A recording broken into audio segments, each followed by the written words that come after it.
భారత్ మాతాకి గట్టిగా ఒకసారి భారత్ మాతాకి భారత్ మాతాకి జై శ్రీరామ్. ఈరోజు మీ అందరి ఉత్సాహం, వేలాదిగా తరలి వచ్చినటువంటి నా భారతీయ జనతా పార్టీ కుటుంబ సభ్యులను చూస్తూ ఉంటే, మీ ఉత్సాహం చూస్తూ ఉంటే, రేపు రాబోయేటువంటి పార్లమెంట్ ఎన్నికల్లో ఖచ్చితంగా ఉత్తర తెలంగాణలోని అన్ని సీట్లను మనం కైవసం చేసుకోబోతున్నామని తెలియజేస్తా ఉన్నాను. ఈరోజు జగిత్యాల గడ్డ మీద మొట్టమొదటిసారిగా ప్రధానమంత్రి గారు వస్తున్నటువంటి సందర్భంగా, నరేంద్ర మోడీ గారు వస్తున్నటువంటి సందర్భంగా పొద్దున్నే లేచి యువకులు, పెద్ద మనుషులు, మహిళలు, సోదరులు, సోదరీమణులందరూ కూడా దేవునికి దండం పెట్టుకొని, బొట్టు పెట్టుకొని, కాషాయ దళం మొత్తం కండువాలంతా కూడా మెడలు వేసుకొని, కాషాయ దళమంతా ఈరోజు వారికి స్వాగతం పలకడానికి వచ్చేసినటువంటి నా భారతీయ జనతా పార్టీ కుటుంబ సభ్యులందరికీ కూడా పేరు పేరున నమస్కారం తెలియజేస్తా ఉన్నాను. మిత్రులారా,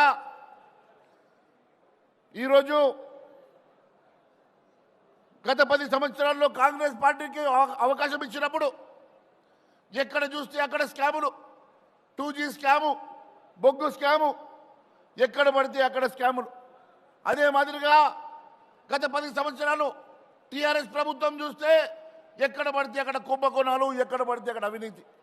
కానీ 10 సంవత్సరాల నరేంద్ర మోడీ గారి పాలనలో ఏ ఒక్క మచ్చ లేకుండా, ఏ ఒక్క అవినీతి ఆరోపణ లేకుండా, ఏ ఒక్క కుంభకోణం లేకుండా ఈ భారతదేశాన్ని పటిష్టంగా ముందుకు నడిపిస్తూ ప్రపంచంలో 5వ ఆర్థిక శక్తిగా నిలబెట్టినటువంటి నరేంద్ర మోడీ గారు ఈరోజు దేశానికి అవసరమని చెప్పి తెలియజేస్తా ఉన్నాను. దేశమంతా కూడా మరొక్కసారి నరేంద్ర మోడీ గారు కావాలని, మరొక్కసారి నరేంద్ర మోడీ గారు దేశానికి ప్రధానమంత్రి కావాలని చెప్పి ప్రజలు చూస్తూ ఉన్నారు. ఈరోజు ప్రపంచంలో ఎక్కడో ఉన్నటువంటి భారతదేశం 11వ స్థానంలో ఉన్నటువంటి భారతదేశం ఈరోజు 5వ ఆర్థిక శక్తిగా ఎదిగింది.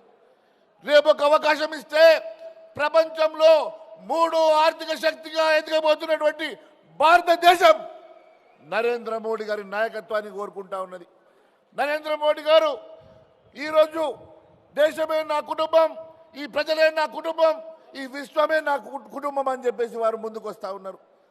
మరి వారికి కుటుంబం లేదని ఆరోపించే సిగ్గు లేనటువంటి నాయకులారా, ఈరోజు యావత్ భారతదేశమే ఆయన కుటుంబంగా నిలబడ్డదని చెప్పి తెలియజేస్తా ఉన్నాను.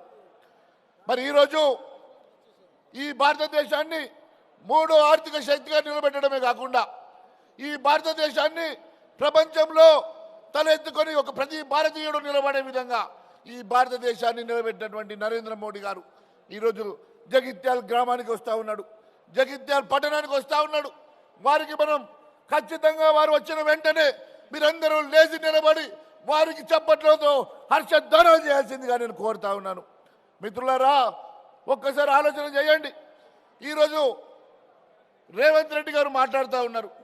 అయ్యా రేవంత్ రెడ్డి, నీ స్థాయి ఏంది? నువ్వా నరేంద్ర మోడీ గారి గురించి మాట్లాడేది?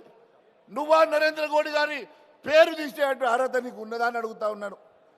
నువ్వు ఇచ్చినటువంటి హామీలు 412 హామీలు, నువ్వు ఇచ్చినటువంటి 6 గ్యారంటీల్లో 13 హామీలు, అంటే మొత్తం 421 హామీలు. 421 హామీల్లో ఏ ఒక్క హామీ అయినా నెరవేర్చినామని అడుగుతా ఉన్నా.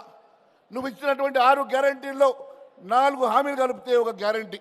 అలాంటిది నువ్వు ఈ రోజు వరకు కూడా ఒక్క గ్యారంటీ కూడా పూర్తి చేయకుండా ప్రజల్ని మోసం చేసిన మాట వాస్తవం కాదని అడుగుతా ఉన్నాను.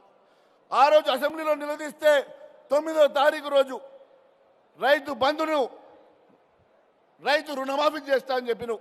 డిసెంబర్ 9కి రైతు రుణమాఫీ చేస్తా అన్నావు. డిసెంబర్ 9 నుంచి నిరుద్యోగ భృతి ఇస్తా అన్నావు. దాని తర్వాత రైతు బంధు ఇస్తా అన్నావు. దాని తర్వాత ఉద్యోగాలు ఇస్తా అన్నావు. ఉద్యోగాలకి ఒక క్యాలెండర్ ఇచ్చినావు. మరి ఇప్పటి వరకు నువ్వు 100 రోజులు గడువు నువ్వు తీసుకున్నటువంటి సమయం కూడా అయిపోయింది. అసెంబ్లీలో నిలదీసిన రోజు మొన్ననే వచ్చాం, ప్రభుత్వంలోకి వచ్చి 1 రోజులు కూడా కాలేదు, మాకు 100 రోజుల సమయం కావాలని అడిగినావు. మరి 100 రోజులు నిన్నటితో పూర్తయింది. మరి నిన్నటితో 100 రోజులు పూర్తయితే నువ్వు ఇచ్చినటువంటి 421 హామీల సంగతి ఏందని అడుగుతా ఉన్నాను. కేవలం మహిళలకు బస్సులు ఇచ్చావు కదా, మిగిలిన 420 420 హామీల సంగతి మేము ప్రశ్నిస్తున్నాం. ఈరోజు ప్రజల్లోకి వెళ్ళి మళ్ళీ పార్లమెంట్ ఎన్నికల్లో ప్రజల్ని ఓటు అడిగే అర్హత నీకు ఉన్నదని అడుగుతా ఉన్నా. ప్రజల్లోకి వెళ్ళి ఏ ముఖం పెట్టుకొని ఈరోజు ఓట్లు అడుగుతావని అడుగుతా ఉన్నా. రేపు నువ్వు ఇచ్చిన హామీలను నెరవేర్చకుండా నువ్వు ఇచ్చినటువంటి నీ మేనిఫెస్టోను పూర్తిగా నెరవేర్చకుండా ఈరోజు ఏ ముఖం పెట్టుకొని ప్రజల్లోకి వెళ్తావు? మరి రేవంత్ రెడ్డి గారిని అడుగుతా ఉన్నాను. కేవలం మళ్ళీ మోసం చేయడానికి, మళ్ళీ అబద్ధాలు చెప్పడానికి, మళ్ళీ ఏదో ఒక రకంగా ప్రజల్ని మభ్యపెట్టడానికి వెళ్తే ప్రజలు ఊరుకునే సమస్య లేదని చెప్పి తెలియజేస్తా ఉన్నాను. ఎక్కడ పడితే అక్కడ